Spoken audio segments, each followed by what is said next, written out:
দেশের 7টি অঞ্চলের উপর দিয়ে দুপুরের মধ্যেই সর্বোচ্চ 60 কিলোমিটার বেগে ঝড় বয়ে যেতে পারে বলে জানিয়েছেন বাংলাদেশ আবহাওয়া অধিদপ্তর। মঙ্গলবার দুপুর 1টা পর্যন্ত দেশের অভ্যন্তরীণ নদীবন্দরগুলোর জন্য আবহাওয়ার পূর্বাভাসে এই তথ্য জানানো হয়েছে।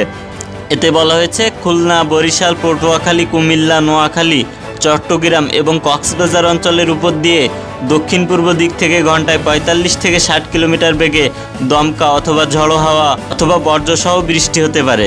এসব এলাকায় নৌবন্দরকে 1 নম্বর সংকেত দেখাতে বলা হয়েছে।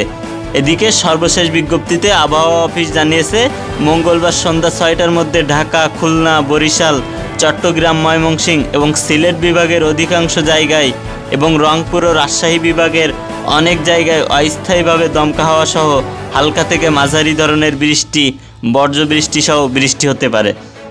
সেই সঙ্গে খুলনা, বরিশাল ও চট্টগ্রাম বিভাগের কোথাও কোথাও মাঝারি ধরনের ভারী থেকে অতি ভারী বর্ষণ হতে পারে।